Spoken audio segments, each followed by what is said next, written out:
How are you? How are you today? Sorry, I'm a little flying high at the moment. So join me up here. It feels great. I was thinking about, let me get this music stopped. What would be a great place to start in this ambitious women's collective? Like, what is a topic? What is something that I could just come out of the gates and rip off a band-aid and help you lean into your ambition to execute and achieve it? And I just had this itch and divine little tap on the shoulder to talk about haters, naysayers, and critics, because I know from my own journey that there's been quite a few of them. And there's been times where maybe I've played smaller than I should have. I have dialed down my ambition. I have settled for smaller goals. I've allowed people to talk me out of, a timeline, a dream, whatever it happened to be. Or I hid. I hid because I didn't want the haters, naysayers, and critics to crawl out of their little caves and shit all over my dreams. So I figured I'm not the only one. And, being a ambitious woman is grounds for being misunderstood on the regular. Why? Because most humans settle for average. Most humans settle for mediocrity. They stick with the status quo. They allow doubt and other people's opinions to cause them to play small. But let's not do that, okay? Because you've got big goals and dreams for a reason. And so let's not let the peanut gallery get in the way. So I want to talk about the difference between the three and why they exist, and just give you some different thoughts to think about them, because ultimately it is what you think about the haters, naysayers, and critics that helps you feel bad or not bad. Not bad. Feel better about it, more in control, more positive, allow you to ignore them or whatever, right? It's our thoughts that drive our feelings about them that impacts how we show up or don't show up and get us our results. So I want to give you some thoughts that get you the result of haters, naysayers, and critics will not get in your way. They will not get in the way of your ambition. They will not get in the way of you executing and achieving your big, bold, unapologetic goals. How does that sound? Okay, I'm going to keep going because right now I'm talking to myself, but that's okay. So, first things first, haters. Haters are just angry people. Right? We know there's the trolls, the keyboard warriors. They come out and they just are nasty. They're going to say a lot of really terrible things about you, but here's what I want you to know. Every single thing they say has nothing to do with you. It's just pointed in your direction. You showing up, you striving to do something big and huge and ambitious in the world is just reflecting to them that they have chosen to settle, to quit, or to be average or mediocre. Your presence, their reaction is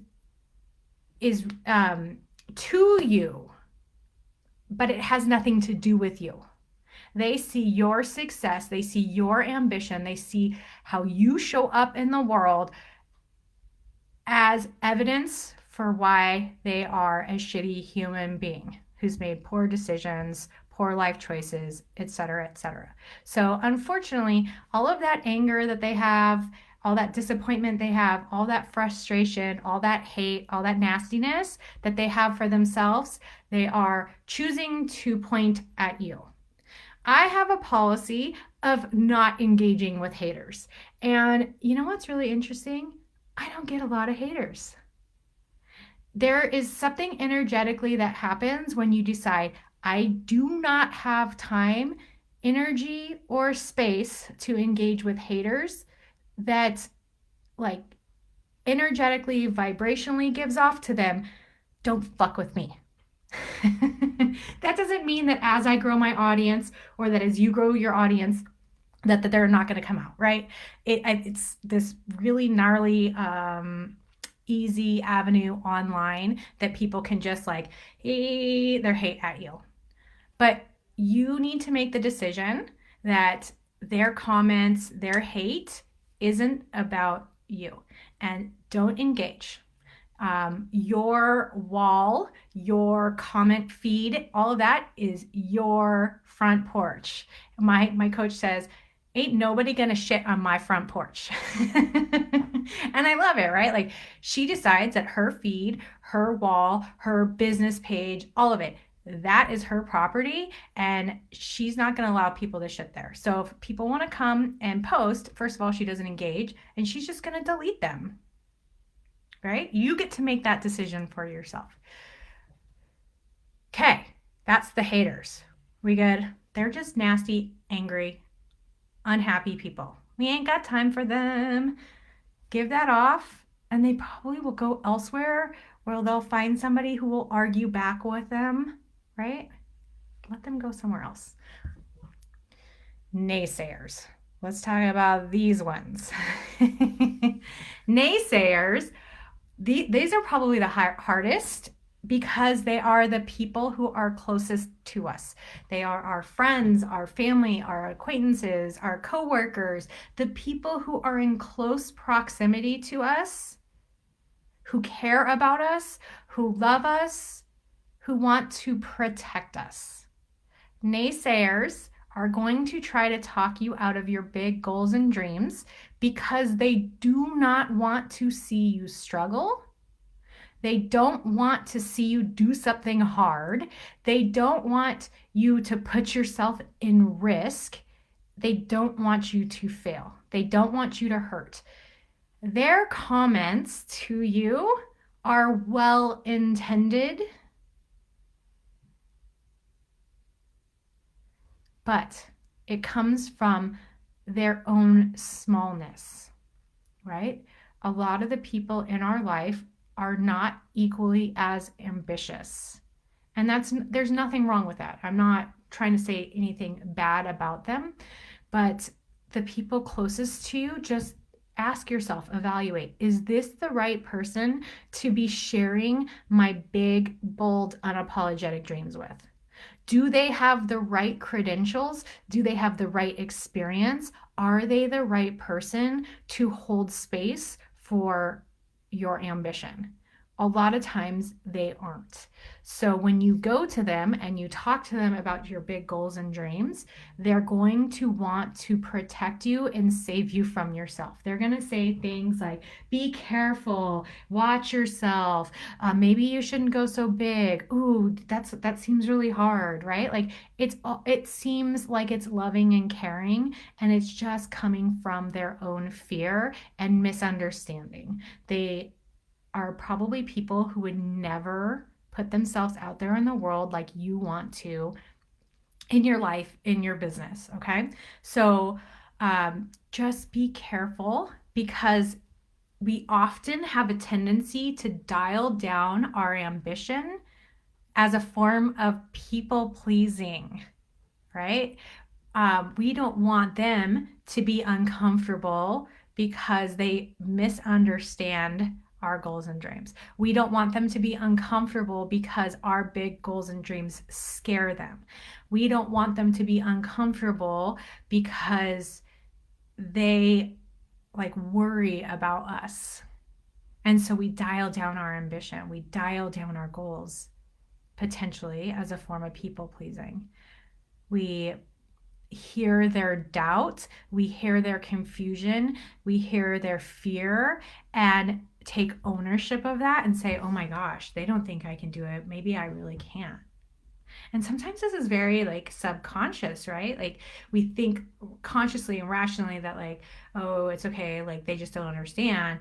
But underneath, like our primal need to fit in, to be approved, to be a part of the tribe, um, that fear is of rejection because back in the old days when there were saber-tooth tigers rolling around, if you weren't part of the tribe, you are more likely to die. And so rejection to our primal brain means death.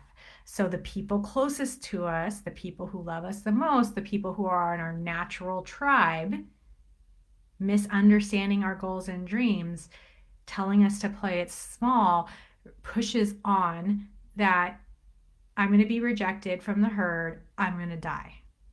Fear in your brain. And so it's really important for you to share your big goals and dreams with people who are qualified, who are equally ambitious, people who maybe are a few steps ahead of you, right? Allow your family to be your family, allow your friends to be your friends, but go to the right people to share those goals and dreams with. And just make the conscious decision that I'm willing to be misunderstood by the people closest to me, my family, my friends, acquaintances. There's something like freeing just from making that decision, and also from just being aware that anytime that they're expressing doubt or uncertainty or caution, it has nothing to do with you or your capability to create the result, to achieve the goal. It has 100% to do with them wanting to protect you. But we know your big goals and dreams don't mean that you're gonna die, but their primal brain is like, warning, red flag. If this person I love goes and does this, they might die. This is all shit that's happening subconsciously. Okay, so that's our naysayers. We're not going to dial down our ambition as a form of people pleasing anymore. We're going to love them and their fears, allow them to be how they are and misunderstand us, but we're going for it anyway. Can I get an amen? Lastly, critics. These are the jokers who, maybe think that they are coming from a helpful place. They're the people that are going to come and seemingly give us good advice, constructive criticism, helpful ideas. They are people that are not in the arena, not going after this goal or dream, but they're like the peanut gallery that's going to should all over you and tell you how you should do things differently. Oh, you shouldn't post so much. Oh, you shouldn't charge so much. Oh, those pictures are awful. Oh, your website's ugly. I don't know, whatever, fill in the blank, right? They're probably not your ideal client. They're probably someone who has zero qualifications to be commenting on whatever it is. And maybe it's not a business thing, right? Like, what if like you've decided to start a new exercise program and they're like, oh, well, I read, something on the internet that said that's a terrible idea, but they're not a qualified sports physiologist. So bye-bye. Thanks. Brene Brown, I love her, first of all. Second of all, she really talks about how if you're not in the arena, your opinion doesn't matter, right? There are a lot of people that are going to see you going after your big goals and dreams, whatever they happen to be, and think that they are being helpful by offering up their feedback, their constructive criticism, their ideas and strategy. Let it go in one ear and out the other, or don't even hold space for it, right? Because these people are also probably people who are playing it small, keeping it average, accepting status quo and mediocrity in their own life, and they are kind of bossy and just want to tell you and micromanage you and tell you how to achieve big goals and dreams, even though they're not going after it. They're not creating those results. So here's what I know. Other ambitious people, other people who have their hat in the ring, other people who are going after big goals and dreams will not hate on you. They will not naysay on you, and they will not criticize you. So be careful who you're sharing your goals, ambitions, and dreams with. Another idea that I think I got it from Brene as well is the Post-it test. Like, I just have them ready to go. They're right here. Post-its, I love them. Look, I have a bunch more. This is such a good test. When you're in a rational, grounded, clean frame of mind, I want you to think about who in your life would you be most upset if you disappointed? And then write them on a Post-it. Because I promise that list of people that you would be devastated if they were disappointed is really only a couple names, right? When we are in fear brain, when we are emotionally reactive, we're like freaked out to have anyone and everyone criticize us. But when we think about the people who truly matter, who we would lose sleep over at night if we hurt them or disappointed them, there's only a couple names. So put those names on a Post-it and put it somewhere where you remember. If they are on the Post-it, their opinion doesn't matter. Okay? So that's a good Post-it test strategy. One last thing I want to say about haters, naysayers, and critics. Please, for the love of God, make sure that the worst ones aren't you. I said it. There, I said it. Are you hating on yourself? Are you naysaying on yourself? And are you criticizing on yourself and your goals and dreams? Please, please, please, please, let's stop that. Let's have our own back. Let's decide that we're going to love ourselves forward, that we're going to cheer ourselves on forward, that we are going to be proud AF of who we are, what we're capable, the results that we have created, and the big, huge possibility and potential that's ahead of us. Okay? Step number 1 is to clean up that self-talk, clean up that relationship with yourself. I promise you, if you can stop with the self-judgment, stop with the self-criticism, give less time and attention to the itty-bitty shitty committee in your head, it will make everything easier in terms of achieving your goals and dreams. Okay? So be kind to yourself. Change your thoughts about the haters, naysayers, and critics. Wish them well. Love on them. But don't allow them to shit on your front porch, okay? I hope this helps. Leave me a comment. Tell me what you learned. Ask your questions. Like if something I said, you're like, I don't get it. Or, hey, what about this? I want to help you. I'm here. That's why I'm here. I want to help you change this relationship with haters, naysayers, and critics. I want to help you achieve and execute all of your biggest, boldest, unapologetic goals. Let me help you. Leave a comment, be a part of the conversation, take up space.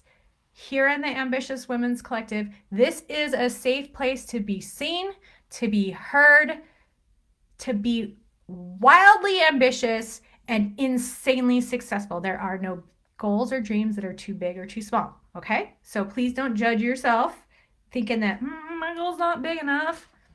Every goal matters here. You belong here. Okay. I love you long time, and I will see you again soon. Ciao, ciao.